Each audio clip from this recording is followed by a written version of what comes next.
Très bien, très bien. On va pouvoir démarrer. Bonjour à toutes et tous et merci de votre participation à ce deuxième webinaire de l'année. L'horlogerie, la joaillerie est un secteur en pleine transformation entre volatilité, hausse du coût des matières premières et nouvelles attentes des consommateurs. Le secteur se réinvente et cela débute par la partie opérationnelle, la supply chain et la production.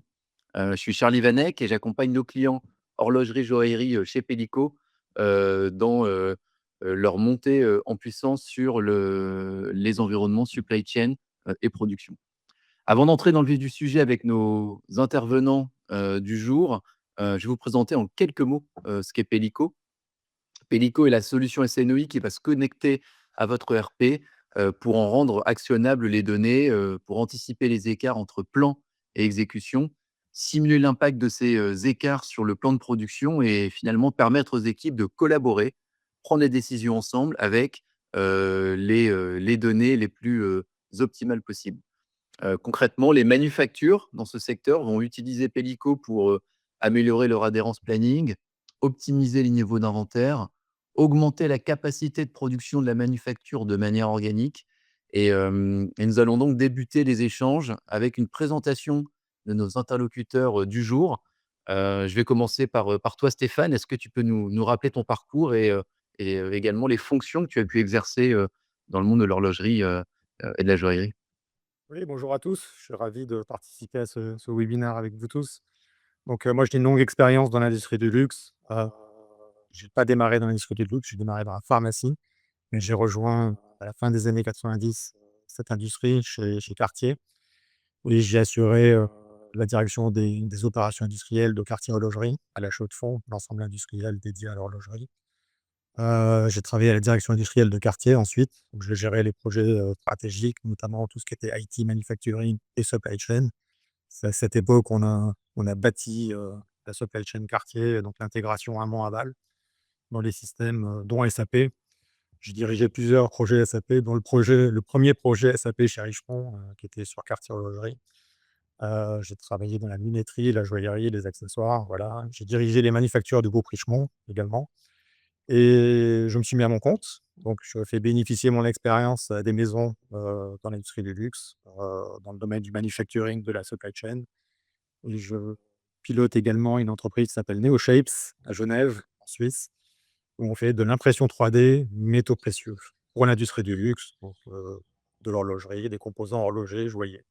Voilà, je suis ravi d'être avec vous aujourd'hui, avec mes amis de Pellico puisque, bah, j'ai une affinité particulière avec, l'IT, heu, dans le domaine de la supply chain et vous allez voir que c'est une solution, que moi j'aurais, bien aimé avoir à l'époque quand je démarrais, comme approvisionneur, dans une usine. On va voir, on va découvrir tout ça ensemble. Merci beaucoup Stéphane. Julien, peux-tu, nous présenter ton rôle et ton expérience sur le terrain, avec une vision SNOI? Bien sûr, bah, merci à Stéphane d'être avec nous. Je suis ravi d'être là aujourd'hui. Je suis responsable des opérations chez Pellico et tout comme Stéphane, je suis tout d'abord un industriel. J'ai commencé, en petite série, puis en moyenne série. Ensuite, j'ai travaillé dans le conseil où j'ai pu, aider des clients dans différentes industries sur le sujet de performance industrielle et moi aussi, j'aurais bien aimé avoir une solution pour m'aider sur ces problématiques d'orchestration. Donc ravi d'être là aujourd'hui pour pouvoir échanger sur le sujet. Merci Julien. Enfin Louis, peux-tu, nous donner quelques précisions sur ce que tu vas pouvoir nous montrer dans quelques instants? Et puis aussi, nous rappeler ton rôle, également chez Pellico? Bien sûr, donc Louis Collin, enchanté. Je suis dans les équipes Customer Operations, en charge de mettre en place la solution Pellico chez nos clients. J'ai eu la chance et l'opportunité de la mettre en place, chez plusieurs maisons, d'horlogerie, pour répondre à des enjeux notamment, d'OTD ou de throughput.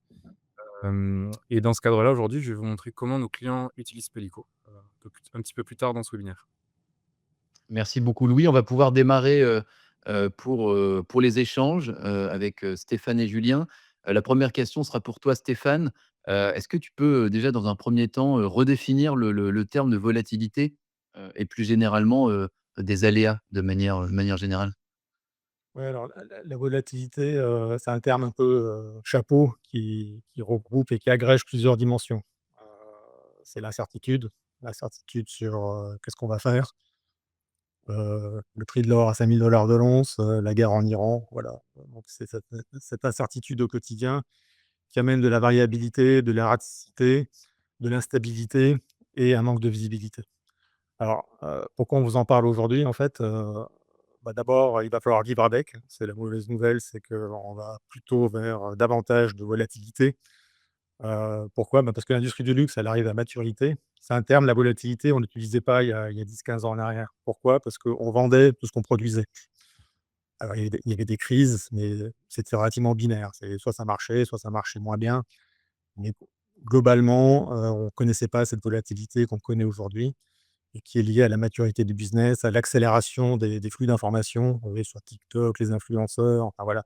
L'information circule très vite et les tendances changent très vite également. Donc cette volatilité et le monde, est toujours un peu plus fou chaque jour, donc il va falloir vivre avec. Et puis la deuxième raison pourquoi on vous parle de volatilité, parce qu'en fait, c'est le poil à gratter de tous les logisticiens ou managers supply chain. Je vous rappelle que notre boulot à tous, dans la supply chain, c'est de faire en sorte que, l'exécution se déroule conformément à la planification, que vous faites aussi par ailleurs. Mais qu'est-ce qui fait qu'à un moment donné, l'exécution diverge par rapport à la planification? Ah bah, c'est cette volatilité avec tous les aléas qui vont être générés sur différents horizons. Merci, Stéphane. Et plus spécifiquement au luxe, quel type de volatilité sont réellement les plus perturbants, dans cette industrie? Alors, la volatilité, il y a plusieurs natures de volatilité. On a une volatilité exogène qui est liée, sur laquelle on n'a pas la main, donc qui est l'évolution de l'environnement, international. Vous citez la guerre en Iran, voilà, c'est tout ce dont on ne peut pas agir. Après, il y a la volatilité endogène dans les maisons. On lance un nouveau produit qui marche ou qui marche pas, donc ça va créer de l'instabilité, des plans qui changent, de l'introduction de nouveautés, avec des plannings, ou des choix du designer au dernier moment pour modifier les produits. Et puis, bien sûr, on a la volatilité, court terme, tout ce qu'on connaît dans les manufactures, les retards fournisseurs, les problèmes qualité, l'absentéisme, des pannes de machines, voilà, tous les aléas opérationnels. Et tous ces aléas, en fait, ils se propagent, hein, d'amont en aval. Un aléa dans une manufacture, il va se propager dans les systèmes, bah, jusque vers la distribution et inversement, un problème marché va remonter vers l'amont, vers les manufactures et les fournisseurs. Donc cette volatilité, elle est là et elle se propage, il faut vivre avec constamment et on a ces différentes natures de volatilité avec lesquelles vous devez composer en permanence. Très bien, merci. Qu'est-ce qui manque aujourd'hui aux opérationnels pour gérer ces volatilités et pourquoi ça n'a pas été forcément adressé, jusqu'à présent? Alors, en face de la volatilité, qu'est-ce qu'on fait? C'est quoi la réponse? La réponse, c'est l'agilité. Alors l'agilité, c'est un terme chapeau également qui regroupe plusieurs notions. C'est, la flexibilité, la capacité de flexer sa réponse industrielle, avec de la réactivité, donc pouvoir le faire, plus ou moins rapidement et puis surtout de la fiabilité. Ça sert à rien d'être réactif et flexible si on n'est pas fiable. Il faut donner des réponses fiables, aux interlocuteurs dans la supply chain. Alors, en fait, les outils qui manquent, on utilise tous des ERP qui sont relativement peu flexibles et pour avoir cette agilité, en fait, il faut de la visibilité. Il faut de la visibilité sur la data, sur l'information pour pouvoir prendre des décisions. Et ce qui manque jusqu'à maintenant aux opérationnels sur le terrain, donc là, je parle vraiment de la couche transactionnelle, hein. Les gens qui, à un moment donné, lorsqu'on a fait le pic, le PDP, c'est eux qui vont gérer les aléas, court terme et eux, ils ont besoin d'outils et souvent, moi j'observe, sur les plateaux, des différentes entreprises aujourd'hui, souvent ces gens-là, ils ont 3 écrans. Ils ont un écran, pour, le RP, un écran au milieu pour la BI et un écran avec Excel. Voilà et on navigue entre ces 3 écrans en faisant des copier-coller et donc on va voir qu'il nous faut des solutions pour les opérationnels. Il faut une solution qui permet de donner de la visibilité et d'agir très rapidement au niveau transactionnel. Merci. Avant d'interroger Julien, je rappelle à nos participants qu'il est possible de poser vos questions aux intervenants, via l'onglet, questions en bas à droite, de votre écran. Donc, posez vos questions et puis on leur posera en fin d'interview, dans quelques minutes. Julien, quant à toi, toi qui sers des clients dans pas mal d'industries différentes, quelles sont les contraintes et les spécificités du luxe, qui vont amplifier, le phénomène? Bah, Stéphane a déjà un petit peu abordé, mais pour moi, le luxe, plus que toute autre industrie, c'est le fait qu'elle soit orientée créativité et client. En gros, la supply chain, elle est vraiment là au service du marketing, et pour supporter les efforts du créatif et ça a des conséquences. Ça a des conséquences sur le fait d'avoir, à gérer des tendances avec, des montées et des baisses de charges, très fortes sur certaines, produits. On a aussi un portefeuille qui est très divers, avec beaucoup de mini-séries plutôt que d'avoir des grandes séries. On a une part très importante du portefeuille qui est renouvelée chaque année, avec, des phase in, des phase out, et donc toute la problématique de gestion de stock qui s'ensuit. Et aussi très spécifique au luxe, on a toujours cette espèce de part premium avec de l'ultra customisation et une supply chain spécifique pour la très haute valeur ajoutée, la très, donc, soit la joaillerie fine, soit la montre, premium. Ça, c'est du côté de la demande. Après, du côté de la supply, en externe, on a un tissu fournisseur qui est en qualité et en volume très limité, puisqu'on ne peut se reposer que sur des manufactures assez manuelles. Et il y a une force compétition entre les différents acteurs et les ateliers. Ça amène des temps d'approvisionnement qui sont longs et aussi des périodes fermes, qui sont, très élevées. En interne, la spécificité du luxe, c'est une exigence de qualité. L'exigence de qualité, ça va amener des contrôles supplémentaires, ça va amener des retours, des flux retours, ce qui font que les lead time et les temps de cycle de production sont pas forcément très prévisibles. Donc tout cela combiné, on peut voir le luxe de loin comme, quelque chose d'assez, facile à planifier, mais en fait, on a à la fois une demande et une supply qui est instable, qu'il faut pouvoir gérer. Et je réagissais juste par rapport aux commentaires de Stéphane sur les 3 écrans, j'en rajouterais peut-être un quatrième, qui est l'écran avec les Teams et les mails pour gérer les urgences et les autres. C'est vrai, tout à fait. Stéphane, est-ce que tu veux rebondir sur la réponse de Julien, Oui, on est sur un monde de l'émotionnel, hein. Dans le luxe, c'est le monde de l'émotionnel, des produits et bah, ça transpire après sur toute l'organisation. Donc effectivement, c'est le designer qui a le dernier mot. C'est eux qui font les produits. Et encore dans l'horlogerie, joaillerie, on est beaucoup moins exposé que les industries du fashion, de la maroquinerie. On a vraiment des collections et des rythmes incessants. Donc on est relativement protégé, mais quand même, hein, il y a des tendances courtes, hein. L'or jaune peut fonctionner, à un instant T, l'or blanc, l'or, voilà, les pierres serties, pas serties. Voilà, il y a quand même beaucoup d'instabilité, qui est générée par la nature même du business. on va passer sur la partie, limite des modèles actuels. Stéphane, une question pour toi. Pourquoi les process traditionnels SNOP, MRP, aujourd'hui suffisent plus, face à la volatilité, de l'environnement et aux intégrations également, des supply chain dans le secteur du luxe plus précisément? Ouais, alors pour remettre un peu de contexte, hein, les ERP, c'est les années 80, les premiers ERP. SAP, c'est les années 90, donc qui a vraiment structuré le monde des ERP et à partir de là, en fait, on avait la puissance, de calcul, hein, dans les ERP pour faire, et puis les premiers éléments de BI pour faire des pics, des plans industriels et commerciaux, des PDP tous les mois. Avant, on faisait des PDP des pics une fois par an parce que c'était compliqué.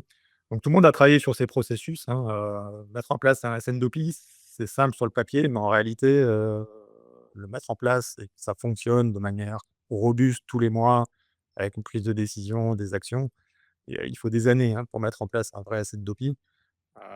Donc tout le monde a travaillé là-dessus. Ensuite, il y a des nouveaux outils qui sont arrivés pour, bah, aider au processus, des outils comme un Anaplan, par exemple, qui permettent de faire des simulations, des scénarios. Donc tous ces éléments font qu'en fait, tout le monde s'est concentré sur le pic PDP.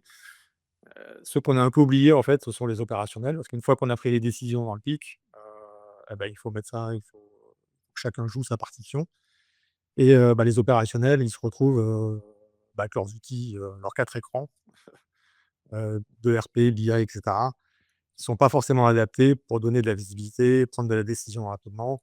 Donc ce sont un peu les oubliés, de la supply chain et les gens sur lesquels on met pas mal de pression pour pouvoir agir sur la maille opérationnelle. Et pour continuer sur cette notion d'outils, quels sont, selon toi, les angles morts, générés par les outils actuels? Je dirais alors les angles morts, c'est ce qu'on oublie, hein, c'est ce qu'on voit pas. Ce qu'on voit pas justement, voilà, c'est ces équipes qui, travaillent souvent seules en fait, hein, puisque, c'est des analyses, relativement complexes, hein, lorsqu'il faut, rebalayer tout un portefeuille, réordonnancer des centres de charge. Bon, bah, vous travaillez tout seul devant vos écrans. Après, quand vous avez la solution, vous allez voir, votre boss, vous faites une réunion, puis après vous repartez tout seul pour voyez, donc il y a quand même un manque de travail collaboratif parce que, c'est des processus lourds avec peu d'outils et du coup, les gens travaillent seuls, et ça manque de travail collaboratif, tout ça. Donc c'est là où on arrive aux limites des outils actuels. Les ERP, c'est des voilà, il y a des écrans standards, c'est pas customisé. On s'en tire un petit peu avec de la BI pour, donner de la valeur ajoutée, faire parler les données dans le faire parler les données de l'ERP. Mais voilà, ça reste, du séquentiel. Là, il faudra avoir des outils, plus dynamiques et qui permettent du collaboratif en temps réel. Et c'est quoi selon toi les conséquences d'être mal outillé? Et est-ce que, au cours de ton expérience, tu as pu voir, certaines frictions en interne qui ont pu naître à cause de de ce manque d'outils ou de Les exemples types, c'est sur la nouveauté, hein. La nouveauté, c'est 20 à 40 du chiffre d'affaires, hein, même dans l'horlogerie-joaillerie avec des voilà et c'est vrai qu'entre les équipes, supply, le développement, la production, le marketing, les équipes design ou avec des modifications en dernière minute. Voilà, toute cette gymnastique, en fait, elle est compliquée à mettre en œuvre parce qu'on n'a pas d'outils et ça va pas aller en s'améliorant, hein. Comme je disais, la volatilité, elle va plutôt aller en grandissant et donc voilà, on va avoir besoin d'outils qui permettent de fiabiliser les processus court terme. Et effectivement, moi, j'ai vécu des lancements, d'ailleurs, par exemple, j'étais chez Swatch Group, en mission au moment où ils ont lancé, vous vous souvenez, la Swatch, Omega, la Moonwatch, cette opération marketing qu'ils ont fait. Bon, ils en prévoyaient, 350 000 et au jour du lancement, ils ont fait 1 000 000 de ventes. 350 000, 1 000 000, donc vous voyez l'effet d'échelle. Je peux vous dire que les gens n'ont pas bien dormi pendant 3 mois pour remettre à niveau les points de fabrication, notamment sur des mouvements, hein, sur des horizons extrêmement longs. Donc voilà, des lancements chez Cartier également, qui ne se sont pas bien passés, hein, donc ça entraîne des frictions et tout ça parce que cette charge de travail, lorsqu'il faut replanifier, ordonnancer, recaler les appros, ça prend du temps et on travaille un peu tout seul et par essence, ces processus doivent être collaboratifs. Donc il faut des outils qui donnent de la visibilité et qui permettent un travail collaboratif.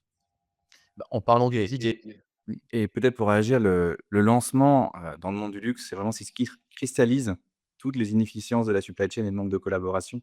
Parce que généralement, ce qu'on voit, c'est l'adhérence au plan qui, au dernier moment, en fait, se fait pas, alors qu'on pilotait en disant: «Oui, on va arriver à faire les 20 000, on va arriver à faire les 20 000». Au dernier moment, on arrive à en faire que 90.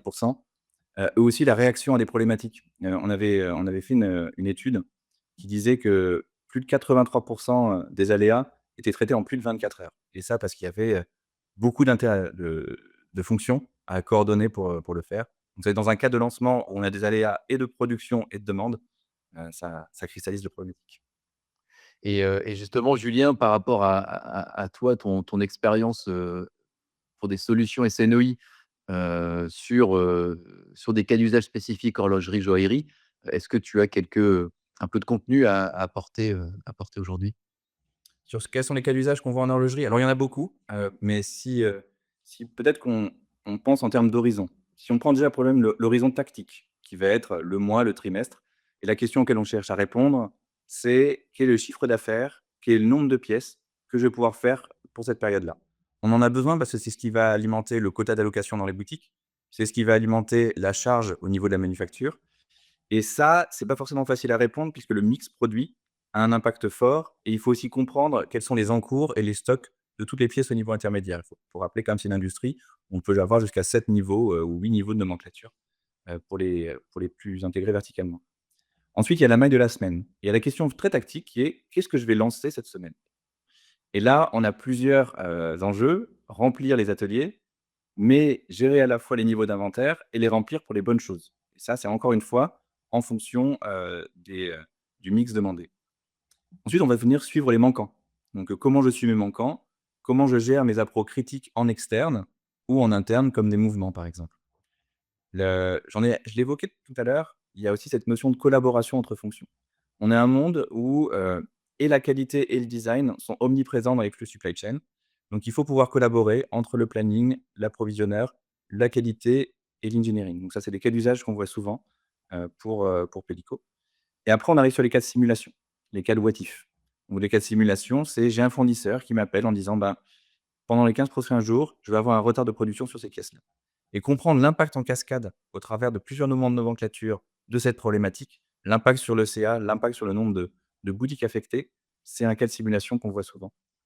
Hem, Au final, ces cas-là, on les voit dans beaucoup de maisons.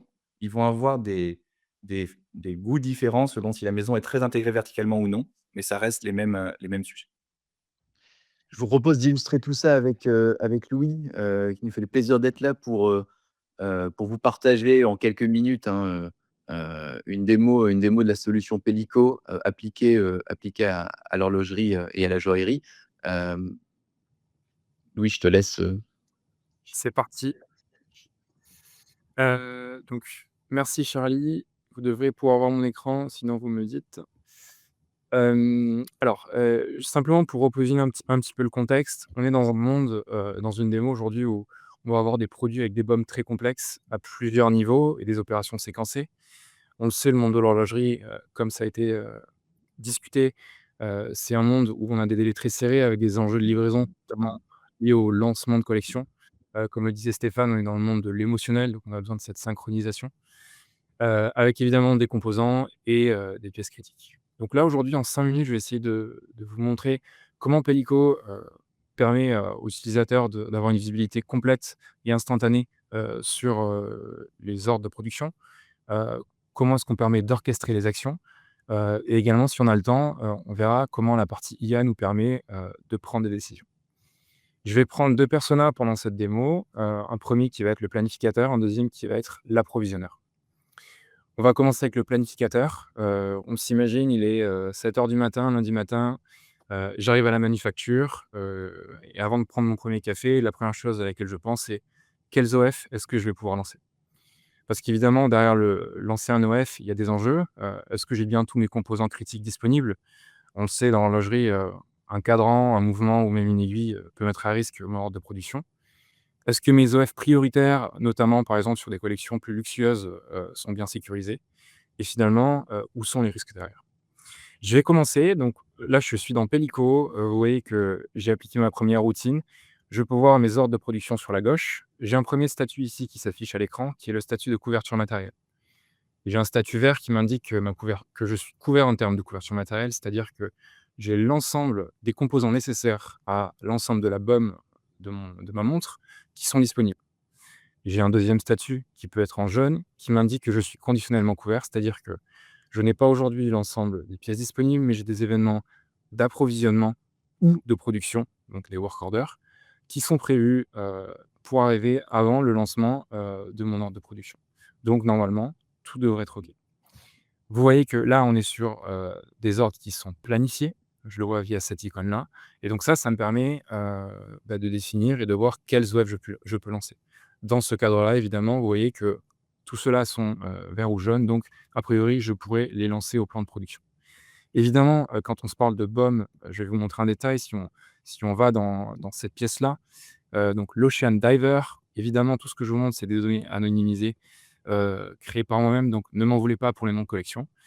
Quand on regarde la lobe de cette montre-là, on va retrouver les différents niveaux de nomenclature, niveau 1, niveau 2, niveau 3 et évidemment pour aller, heu, beaucoup plus dans beaucoup plus de niveaux et donc finalement quand je vous montre cet écran-là ici avec une couleur verte ou jaune, évidemment on prend en compte l'ensemble des éléments qui font partie de la BOM.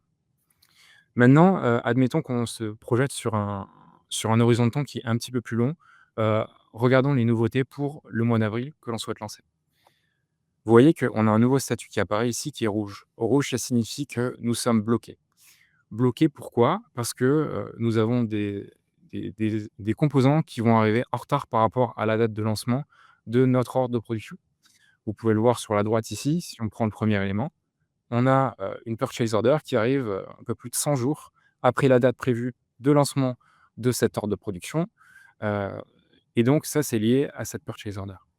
Si on regarde, par exemple cette ligne-là, on voit que, cette montre ici, de la collection Eclipse, elle est non couverte. Pourquoi? Parce qu'on a une pièce qui doit être créée par un OF, qui est prévu pour être lancé 49 jours après la date, de production de celui-ci et donc là, on peut aller un petit peu plus loin en voyant que cet OF lui-même est planifié, mais il est couvert. Donc là, potentiellement, on a un enjeu d'alignement des dates de lancement, de planification, pour pouvoir avoir la pièce qui est produite par cette OF plutôt pour pouvoir couvrir le besoin ici. Je vais aller un petit peu plus loin et me concentrer sur la partie haut de gamme, puisque c'est ma priorité, moi, en tant que planificateur. Vous voyez que sur la partie haut de gamme, j'ai plusieurs ordres de production qui sont couverts, ordres de fabrication qui sont couverts. J'en ai un qui est conditionnellement couvert puisque j'ai une PO qui arrive 25 jours avant la date nécessaire, donc on devrait être bon. Et j'en ai un troisième qui est non couvert. Je vais zoomer dans celui-ci. Vous voyez qu'ici, on a de nombreuses informations, notamment sur la pièce que l'on va produire. J'ai une chronologie. Plus important, je retrouve l'ensemble des éléments qui font partie de la BOM de ma montre. On voit qu'il y en a de nombreux qui sont couverts. Il y en a un qui est conditionnellement couvert et un qui est bloqué. Si je vais une étape plus loin, je retrouve donc celui qui est conditionnellement couvert, qui est lié à une purchase order qui arrive 46 jours avant, donc on devrait être bon. Et je retrouve le deuxième ici, qui lui arrive 23 jours après la date nécessaire de production. Ce qui est intéressant pour moi en tant que planificateur, c'est que je retrouve cette icône du light bulb, de l'ampoule, qui va m'afficher des opportunités. Alors là, on a des opportunités d'ordre de transfert de stock. Donc, on estime que la disponibilité des pièces dans les autres usines sera positive. Donc, potentiellement, je pourrais organiser un ordre de transfert de stock. On pourrait avoir, par exemple, du stock en inspection, etc., etc. L'idée étant d'avoir l'ensemble des informations. Pour cette démo-là, je vais créer un ticket, ce qui va me permettre d'assigner un ticket à la partie procurement pour déclencher de la collaboration. Vous voyez que mon ticket peut avoir différents niveaux d'escalation. Ça me permet de définir des priorités avec un statut, une date d'arrivée qui ne correspond pas à l'OTD de ma montre, de mon équipement de tête, mais à la date de consommation de mon work order. Ça me permet d'avoir un petit peu plus de précision. Enfin, j'assigne un responsable et une équipe pour un problème spécifique et je vais demander si c'est possible de trouver une solution pour cette pièce. Gardez en tête que les éléments bleus ici sont dynamiques. Ma pièce comme ma PO, à chaque rafraîchissement de la donnée, ils peuvent évoluer. Et sur la droite, vous avez la possibilité de taguer des personnes. Typiquement, je vais taguer Charlie pour lui demander de faire un effort et de voir avec le fournisseur s'il peut organiser un pooling. Quand je clique sur publier ici, Charlie reçoit immédiatement une notification. Si je me positionne sur la page d'accueil, je retrouve la notification liée au ticket. 2 options ici, donc concernant l'approvisionneur. Soit on est sur une approche plutôt réactive et donc soit immédiatement, soit dans ma routine du matin, dans l'escalation room, je retrouve le ticket qui est ici, qui est en tier 4 avec l'ensemble des détails et des actions qui sont en attente.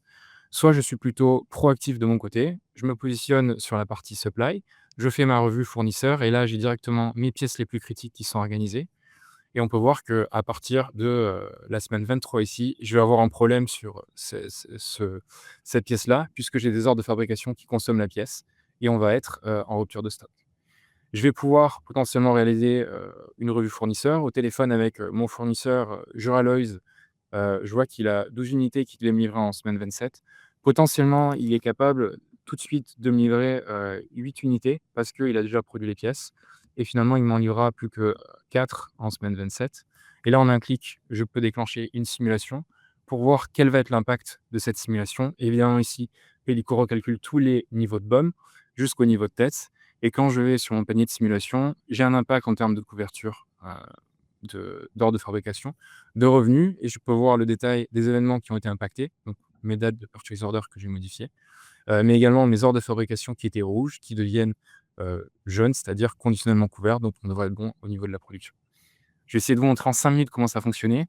Évidemment, toutes ces actions-là que j'ai prises aujourd'hui, je les ai faites manuellement.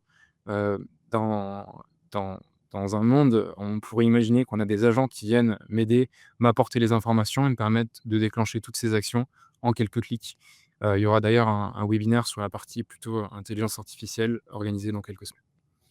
Je redonne la parole à Charlie. Merci beaucoup Louis. Effectivement, on est un peu pris par le temps aujourd'hui. C'est vrai que ces sujets agents IA sont des sujets à part entière et comme tu l'as mentionné, ce sera l'occasion de réinviter nos participants, pour un webinaire à venir, entre le mois de mai et le mois de juin, ici, dans les bureaux de Pellico. Stéphane, par rapport à ce qu'on vient de voir, et pour se focaliser peut-être sur la partie outils IT, comment tu vois la collaboration entre, IT, et supply chain dans l'exécution quotidienne? C'était d'ailleurs le thème de notre précédent webinaire. Pour ceux qui étaient déjà là, le mois dernier. Quel est ton avis, ton retour sur cette collab entre la partie IT et heu et la supply chain? Mmh. Alors déjà, une remarque, hein, vous avez vu le côté collaboratif. On est un peu comme, ce côté collaboratif qu'on trouve dans les TLM, par exemple, ou TLM aujourd'hui au niveau du développement de nouveaux produits. Bah, c'est indispensable et ça fait franchir, un cap aux équipes puisqu'on structure un workflow autour du développement d'un nouveau produit. Donc là, c'est pareil, en fait, on structure un workflow autour des problématiques et donc on voit la valeur ajoutée de la même façon qu'on a la valeur ajoutée dans le PLM. Alors au niveau, collaboration, supply chain IT, donc la supply chain, ça vit de l'IT, hein, donc qui dit supply chain dit IT. Donc historiquement, ces 40 dernières années, les plus gros consommateurs de budget IT, c'est de la supply chain parce qu'il a fallu intégrer, des boutiques jusqu'aux manufactures et donc la collaboration, elle est permanente. Alors quand on met en place un outil comme ça, bon, il y a plusieurs façons de faire, mais en général, on fait un état des lieux, le as-is de l'organisation actuelle. On fait un to be, la cible, on regarde l'écart par rapport, aux, fonctionnalités et de ce que l'outil peut amener. Alors après, on peut mettre en place des processus. Moi, j'aime bien mettre en place des processus déjà qui permettent d'accueillir, le nouvel outil, mais il y a différentes, façons de faire. Heu, Par exemple, Julien, je ne sais pas toi de ton côté, comment tu appréhendes ce genre d'implantation? Oui, j'ai un avis un petit peu différent. Pour moi, c'est on a les processus qui sont les processus existants, mais la manière dont on fonctionne avec Pelico, c'est qu'on va venir, chez les clients, regarder les processus actuels et faire une transformation silencieuse. C'est-à-dire qu'on va regarder les processus, les répliquer dans Pelico pour ensuite appliquer une boucle d'amélioration sur les processus qui auront été outillés. Et ça a l'avantage, d'une part, de pouvoir être très rapide, donc d'implémenter, quelque chose en une dizaine de semaines, mais aussi, de construire sur l'existant. Donc pour moi, le processus et l'outil, c'est des choses qui se font de manière concomitante et non, séquentielle. Merci. Hem, Julien, peut-être une autre question et je rappelle en parlant de questions, vous pouvez toujours poser vos questions, aux intervenants via l'onglet questions en bas à droite, de votre écran.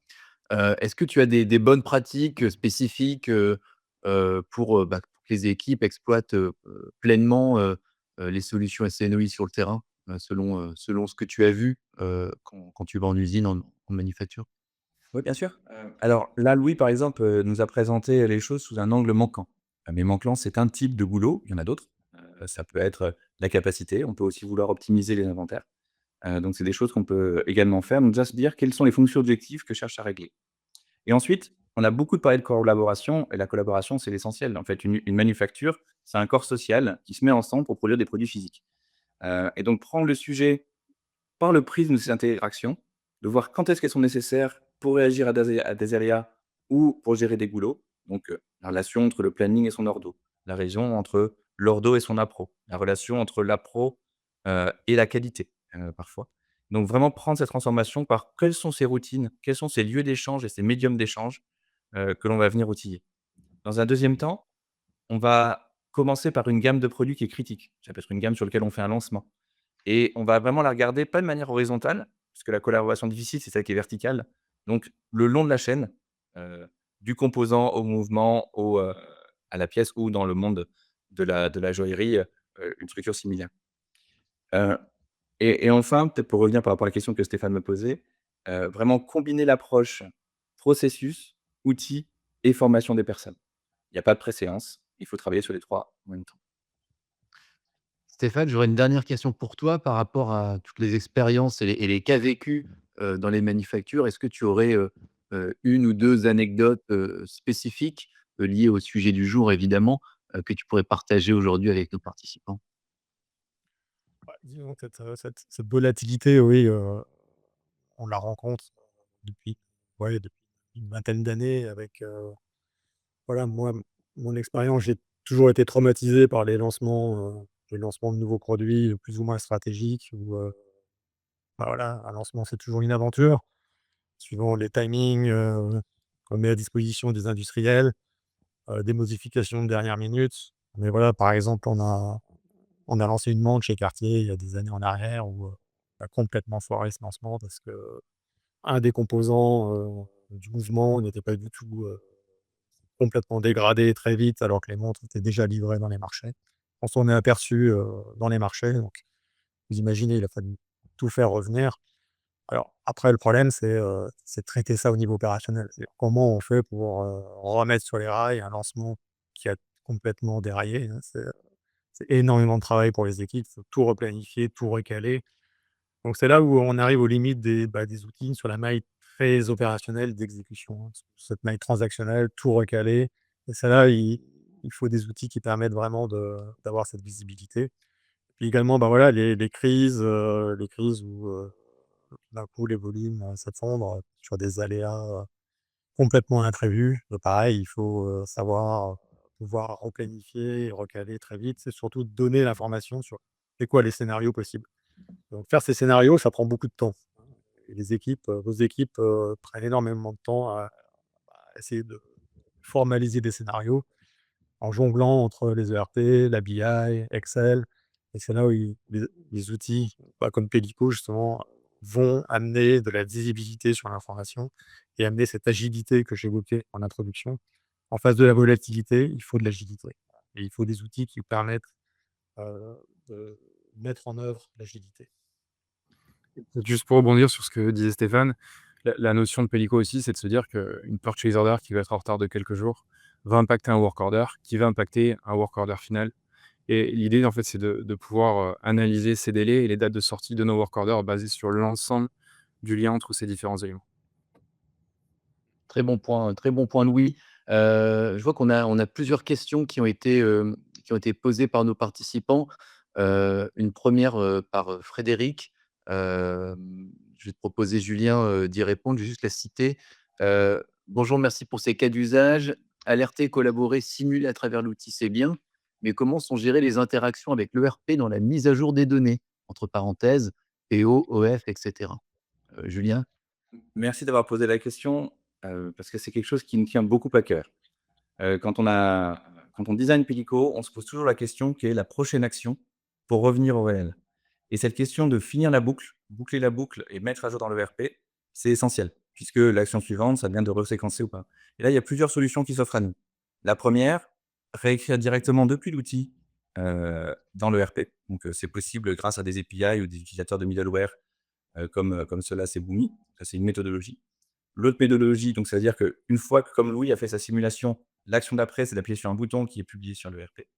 La deuxième méthodologie, en cas de contrainte d'infrastructure où un outil ne peut pas réécrire dans le l'ERP, c'est d'utiliser des systèmes de transaction de maths. Donc on a des clients qui vont, à la suite de la simulation, exporter depuis Pelico pour recharger dans le l'ERP derrière. Dans certains autres cas, par exemple, la date de purchase order, la date de commande, elle n'est pas mettre dans le l'ERP, elle est mettre dans un outil de collaboration. Ça peut être Ariba ou autre, et donc c'est au fournisseur de la mettre à jour. Donc pour boucler la boucle, là où un fournisseur me dit: «Je peux décaler la date de la ligne A ou la ligne B», grâce à Pelico, la personne va dire: «En fait, plutôt la ligne B, parce que c'est elle qui a le moins d'impact en cascade sur mon chiffre d'affaires. Tant qu'ils sont au téléphone, est-ce que vous pouvez la mettre à jour dans le système Ariba?» par exemple, et c'est comme ça que la boucle est faite. Mais c'est absolument essentiel que l'information reboucle dans le l'ERP, notamment au niveau des dates et des quantités. OK, merci Julien. On a eu une autre question, de Julien L. Cette fois-ci, «Nous avons continuellement des projets type ERP en cours. Comment Pelico s'intégrerait à ces contraintes?» Entre parenthèses, ressources IT débordées notamment. Je crois que c'est peut-être une question pour toi encore Julien, Alors il y a toujours des projets ERP. Ça a l'avantage, c'est que c'est des projets qui sont extrêmement longs. Ça prend, plusieurs années. Ça mobilise énormément de personnes. Les projets ERP, ils ont, un intérêt, c'est d'avoir, on va dire, une cohérence commune. Ils ont un besoin, c'est d'avoir, lors des transferts de d'ERP, par exemple, une qualité de données qui est forte. Et nous, ce qu'on a pu voir au travers de clients qui ont décidé, en plus de leur projet de transition ERP qui durait plusieurs années, d'appliquer Pelico, ils ont lancé Pelico avant de transitionner de d'ERP. Pourquoi? Pour 2 raisons. La première, c'est que grâce à la question de Frédéric, j'ai pu un peu y répondre. Heu, Pelico va aider à la qualité de données. La qualité de données, pourquoi? Parce qu'au lieu de travailler sur la centaine de lignes de commande qui sont en retard, on va travailler sur la donnée à haute valeur ajoutée, les 10 lignes de commande qui bloquent ma production. Et donc, en travaillant sur Pelico en amont d'un transfert de RP, on améliore la qualité donnée qui va rendre le transfert de RP plus facile. La deuxième, c'est une question de conduite du changement. Quand on change de RP, on change les habitudes. Or, si on a déjà un logiciel avec un front-end dans lequel on peut faire ses routines de collaboration, le transfert de RP, il est indolore. Pelico va avoir son propre data model, ses propres ontologies. Donc, les objets que la personne va manipuler, qu'on soit connecté sur le RP A ou le RP B, ça ne change rien. Donc, ça va faciliter le changement et sécuriser ces transferts de RP. Et enfin, on a une dernière question de la part de Clément B, pour Stéphane, autour des solutions SNOP. Est-il possible de faire du SNOI avec, des solutions SNOP? Vous avez cité Anaplan tout à l'heure, qu'en est-il? Non, alors, vous pouvez essayer, mais franchement, c'est pas fait pour ça. Déjà remonter les données transactionnelles dans un Aplan, bah, vous pouvez le faire, mais ça devient assez compliqué. Donc, il faut vraiment garder un Aplan pour ce qu'il sait faire, c'est-à-dire faire des scénarios sur les horizons de planification avec les projections de stock, les projections de tuyaux chez les fournisseurs. Voilà, ça reste un niveau relativement macro pour faire des scénarios, pour alimenter le management et les décisions du PIC, SNOP. Ouais, il faut rester à cet horizon-là. Si vous essayez de faire du SNOI, avec des outils comme ça, vous n'y arriverez pas, ce sera une usine à gaz. OK, merci Stéphane. Heu, voilà, on n'a plus de questions, de la part des participants. Ce que je vous propose, c'est, de pouvoir envoyer, à vous toutes et tous un condensé, du webinaire avec, les thèmes qui ont été abordés, et puis également les questions, qui ont été posées et les réponses de nos experts, aujourd'hui. On vous enverra ça dans les jours à venir. Un grand merci, à Stéphane, pour ta présence aujourd'hui. Merci également à Julien et à Louis pour vos avis d'experts. Et puis on vous donne rendez-vous, très prochainement, je pense d'ici, le mois de mai, mois de juin, pour, aller, se focaliser sur, les agents IA qui sont en train de révolutionner la façon aussi dont la supply chain est gérée avec Pelico. Merci à toutes et à tous. Merci, à bientôt. Merci, à bientôt.